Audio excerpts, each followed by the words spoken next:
ये लड़ाई बाबा साहब अम्बेडकर लड़ रहे थे एससी एसटी ओबीसी माइनॉरिटी की, और वही आदमी वोट का अधिकार 32 में लाया, 50 में लागू हुआ, 52 में पहला चुनाव हुआ और 56 में वो आदमी हमसे छोड़कर चला गया। तो भारत में साथियों पोस्ट अम्बेडकराइट मूवमेंट शुरू हुआ। पोस्ट अम्बेडकराइट मूवमेंट का अर्थ होता है चमचा युग शुरू हुआ। जाति जाति में चमचे पैदा हुए और वो चमचे चुनाव के दौरान अपनी जाति को मैनेज करते रहते हैं। जाति जाति में चमचे पैदा हुए। ऐसे 25-30 साल निकल गए बाबा साहब के बाद में, और फिर बाद में भारत में लड़ झगड़ने वाला, समाज को दिशा देने वाला एक नेतृत्व, एक लीडरशिप पैदा हुआ। उस व्यक्ति का नाम है मान्यवर काशीराम साहब, और उन्होंने 1978 में बामसेप बनाई। लेकिन बामसेप ये कर्मचारियों का संगठन है, लड़ झगड़ नहीं सकता, जिंदाबाद मुर्दाबाद नहीं कर सकता। इसलिए जिंदाबाद मुर्दाबाद करने के लिए, लड़ झगड़ने के लिए, भिड़ने के लिए काशीराम साहब ने 1981 में DS4 बनाया, और DS4 के द्वारा काशीराम साहब ने लड़ाई इस देश में शुरू की। और 1982 में काशीराम साहब ने नारा दिया, वोट हमारा, राज तुम्हारा, नहीं चलेगा, नहीं चलेगा। मशीन भारत में क्यों आई उसका इतिहास बता रहा। काशीराम साहब ने 1982 में कहा, वोट हमारा, राज तुम्हारा, नहीं चलेगा, नहीं चलेगा। इंदिरा गांधी की सरकार थी, और इंदिरा गांधी एक कश्मीरी पंडित ब्राह्मण की लड़की थी, जायज थी, ब्राह्मण ही थी। इंदिरा गांधी ने सोचा बात तो सही है, बात तो सही है, संख्या इनकी ज़्यादा है, एससी भारत में 15%, आदिवासी भारत में 8%, से ओबीसी भारत में 52%, सिख ईसाई बुद्धिस्ट मुसलमान 10.5%, ये होता है टोटल आंकड़ा 85%। इंदिरा गांधी ने सोचा संख्या इनकी ज़्यादा है, जिनकी ज़्यादा संख्या होती है वोट उनके ज़्यादा होते, जब वोट इनके ज़्यादा है तो राज ब्राह्मणों का कैसे चलेगा। इंदिरा गांधी ने सोचा राज ब्राह्मणों का कैसे चलेगा, नहीं चलने वाला, क्योंकि काशीराम साहब ने भाईचारा का आंदोलन शुरू किया। 1981 से DS4 निर्माण किया, तब से भाईचारा का आंदोलन शुरू किया। एससी एसटी ओबीसी और मुसलमानों में भाईचारा निर्माण किया। भाईचारा इतना डेंजर था कि जूते चप्पल सिलाने वाले लोगों ने कभी सोचा नहीं था कि किसी राज्य का मुख्यमंत्री बनेगा। काशीराम साहब ने जूते चप्पल सिलाने वाले लोगों को सिंहासन पर बिठाया। भाईचारा में इतनी ताकत है। काशीराम साहब ने ब्राह्मणों के साथ में भाईचारा नहीं किया, नहीं तो ताली बजाओगे तो ताली बजाते हुए सोचोगे नहीं भाईचारा तो सबके साथ बनाना होगा, नहीं, ये गलत होगा। काशीराम साहब ने भाईचारा किया एससी एसटी ओबीसी माइनॉरिटी कि ये भाई भाई है, डीएनए के आधार पर इस देश के मूल निवासी है, तो भाईचारा इनमें होगा। तो भाईचारा से इतना बड़ा परिवर्तन हुआ कि एक राज्य का मुख्यमंत्री जिसने कभी सोचा नहीं था वो लोग बन गए। इंदिरा गांधी ने सोचा बात तो सही है, वोट इनके ज्यादा है, राज हमारा कैसे चलेगा। 1970 के दशक में विकसित देशों में ईवीएम मशीन का इस्तेमाल हुआ था। अमेरिका में, जापान में, लंदन में, जर्मनी में इस्तेमाल हुआ था। मशीन फेल हुई, वहाँ के देशों के लोगों ने मशीन फेंक दी। जर्मन के सुप्रीम कोर्ट ने मशीन के ऊपर बैन लाया। ये इंदिरा गांधी के कार्यकाल में चल रहा था विदेशों में मामला। जिन विदेशों ने मशीन को फेंक दिया वो मशीन इंदिरा गांधी ने भारत में लाई। क्यों लाई? भारत में ब्राह्मणों की संख्या 3.5% है। 3.5% ब्राह्मण के नाम पर अगर चुनाव लड़ेगा तो वो ग्राम पंचायत का सदस्य नहीं बन सकता। भारत के किसी भी ग्राम पंचायत का जब सदस्य नहीं बन सकता तो सरपंच कहाँ से चुनेगा? और जब सरपंच किसी ग्राम पंचायत का ब्राह्मण नहीं बन सकता, वो ब्राह्मण आज भारत देश के पंचायत का प्रधानमंत्री चुन रहे हैं और देश के हुक्मरान बने हुए ब्राह्मणों की संख्या 3.5% है, 3.5% ब्राह्मण के नाम पर चुनाव लड़ेगा, वो ग्राम पंचायत का साथियों सदस्य नहीं बन सकता।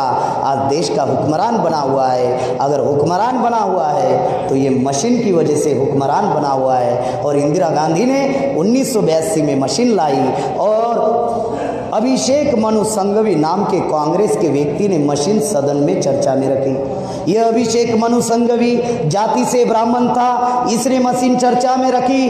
पहला अनुमोदन अटल बिहारी वाजपेयी ने दिया जो बीजेपी से था, जो जाति से ब्राह्मण था, और दूसरा समर्थन कम्युनिस्ट के नेता सीताराम येचुरी ने दिया जो साउथ इंडिया का ब्राह्मण था। यानी कांग्रेस के ब्राह्मण ने मशीन लाई, बीजेपी के ब्राह्मण ने समर्थन दिया और कम्युनिस्ट के ब्राह्मण ने भी समर्थन दिया।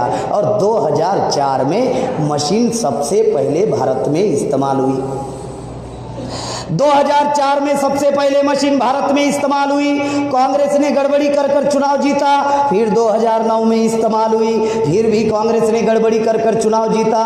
अडवाणी कोमा में चले गए, अटल बिहारी वाजपेयी टेंशन में आ गए, सुब्रमण्यम स्वामी टेंशन में आ गए। क्यों टेंशन में आए?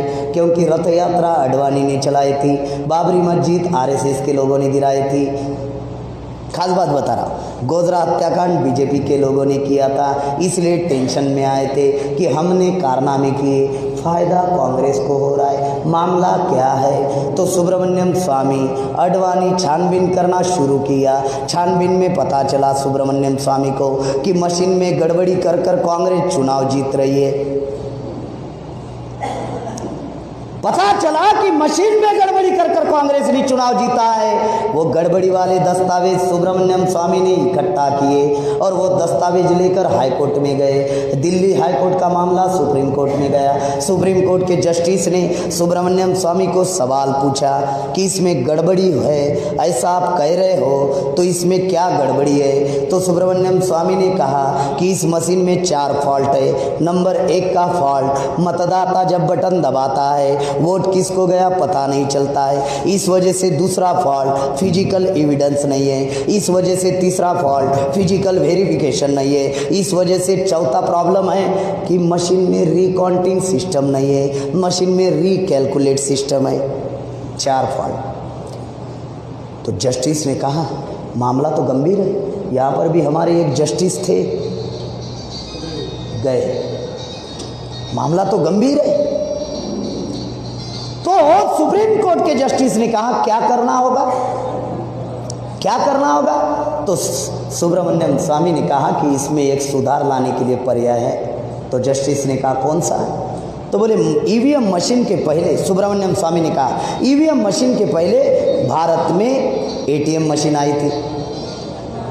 अगर ग्राहक के फला बैंक में 1 लाख रुपए हैं, अगर उसको पैसे निकालना है तो वो बैंक में जाएगा और लाइन में लगेगा। इतना समय लोगों के पास नहीं है, इसलिए ग्राहक एटीएम मशीन पर जाता है। एटीएम मशीन में जाने के बाद एटीएम डालता है। अगर उसको 10,000 निकालना है तो 10,000 टाइप करता है, और जब 10,000 टाइप करता है तो पैसे आते हैं, और पैसे आने के बाद में एक स्लिप आती है, और वो स्लिप बताती है कि विड्रॉल 10,000, अवेलेबल बैलेंस 90,000। इस वजह से क्या होता है? तो ग्राहक का एटीएम मशीन के ऊपर विश्वास होता है, नंबर 1। और नंबर 2, मान लीजिए वो ग्राहक ग्वालियर का है, उसका खाता ग्वालियर में है, लेकिन वो ग्राहक अगर दिल्ली में है, कन्याकुमारी में है, तो भी उसका बैंक के ऊपर विश्वास होता है। लेकिन ये जो वोटिंग मशीन है, मतदाता बटन दबाता है, आवाज़ किसको गया पता नहीं चलता है। इसीलिए माननीय महोदय, अगर ईवीएम के साथ में जैसे एटीएम में पेपर ट्रेल मशीन है, ऐसी अगर पेपर ट्रेल मशीन अगर लगाई जाए तो मतदाता का विश्वास होगा।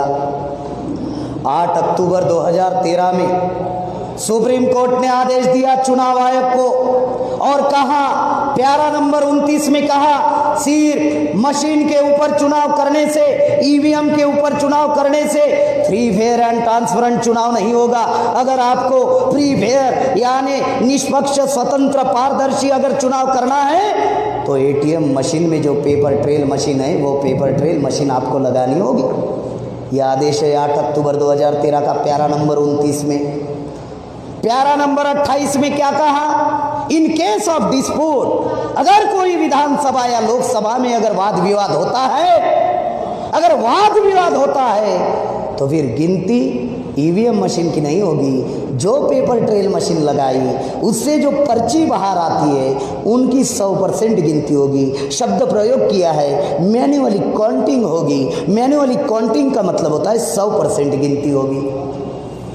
यह आदेश दिया 8 अक्टूबर 2013 को पेपर ट्रेल मशीन से जो पर्ची निकल रही है उसकी 100% गिनती होगी।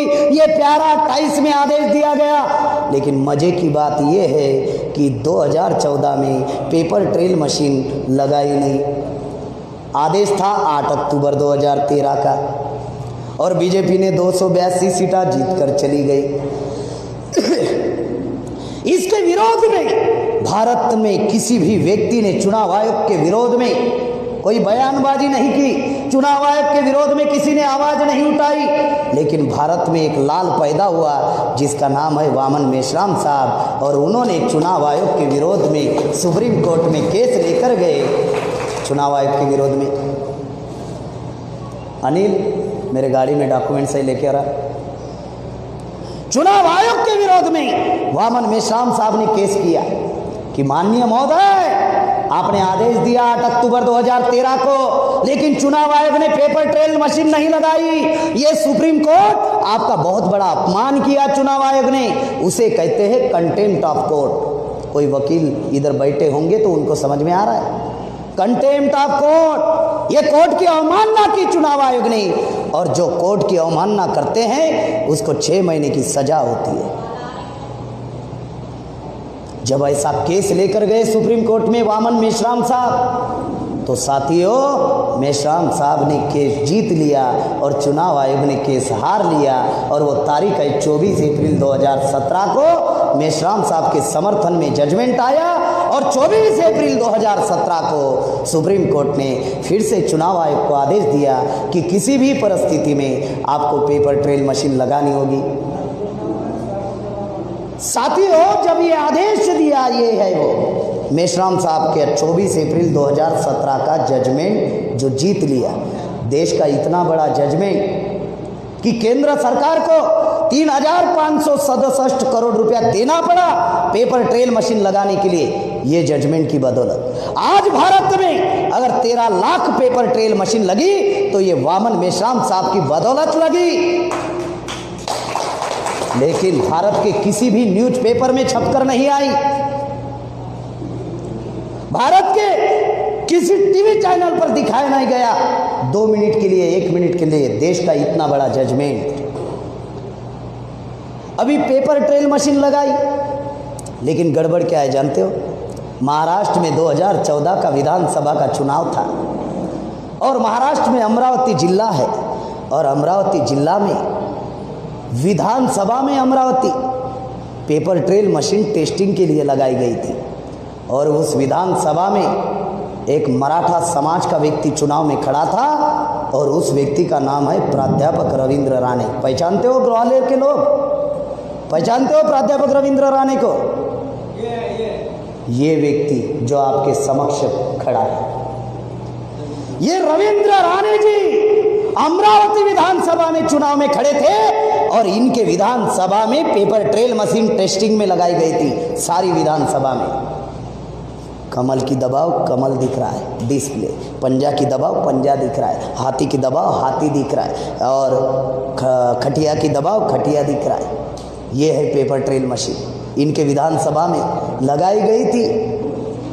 दोनों मियाँ बीवी वोट देने के लिए गए, कैंडिडेट थे खुद, वोट देने के लिए गए, वोट दिया। इनका चुनाव चिन्ह खटिया था, खटिया की बटन दबाई, डिस्प्ले पर खटिया दिखाई दिया, पर्ची 7 सेकंड बाद कटकर बैलेट बॉक्स में गिरी। फिर बीवी ने बटन दबाई खटिया की, खटिया दिखाई दिया, फिर वो 7 सेकंड बाद बैलेट बॉक्स में गिर कर पड़ी। और जब रिजल्ट आया तो जिस बूथ पर इन्होंने वोट दिया वहाँ पर 0 वोट निकला है।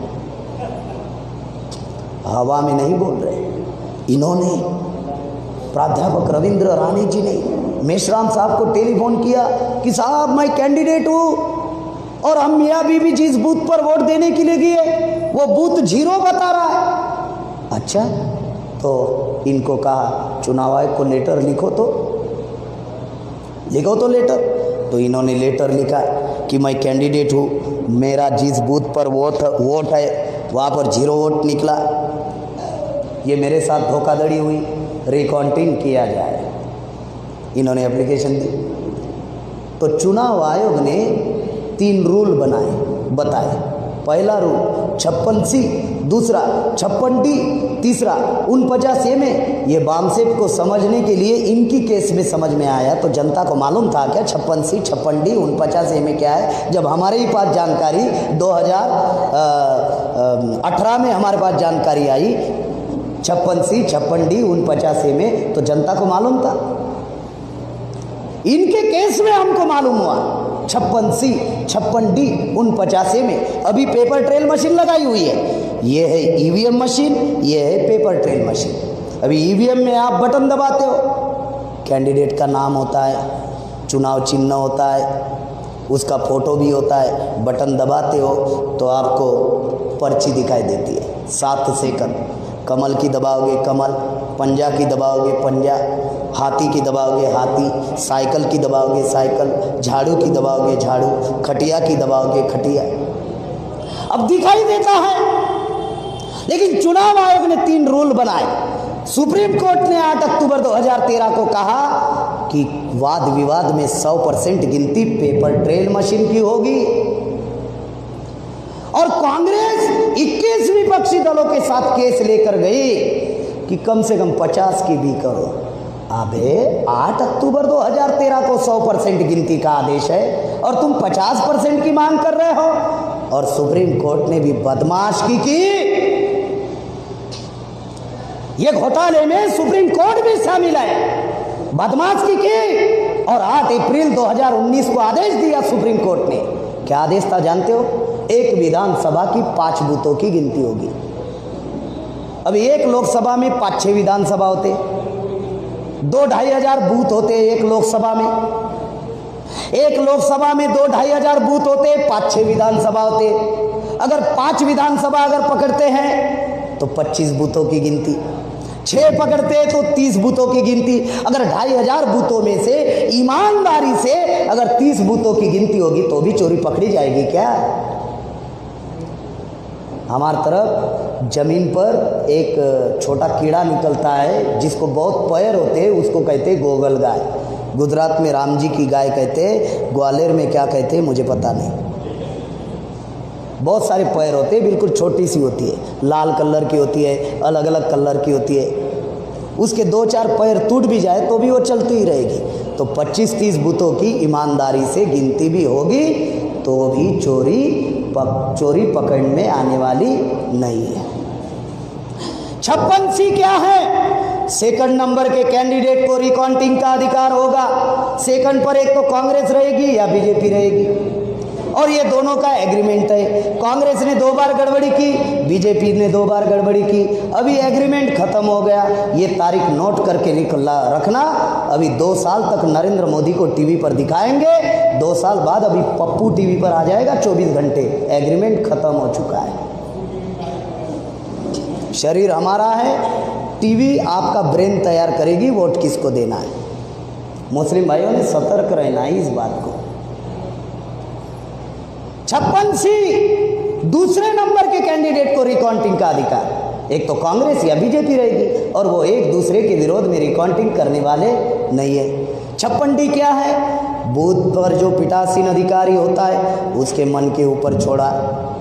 अगर बूथ पर वाद विवाद होगा तो एक ही बूथ की गिनती होगी। 56D और 49A में इतना डेंजर रूल बनाया साथी हो कि मान लीजिए मतदाता वोट देने के लिए गया और किसी का चुनाव चिन्ह अगर घोड़ा है और उसने घोड़े की बटन दबाई और गधा निकल आया पर्ची में, घोड़ा दबाया गधा दिखाई दिया, तो मतदाता चिल्लाएगा, अरे मैंने घोड़े की बटन दबाई, ये गधा निकल आया।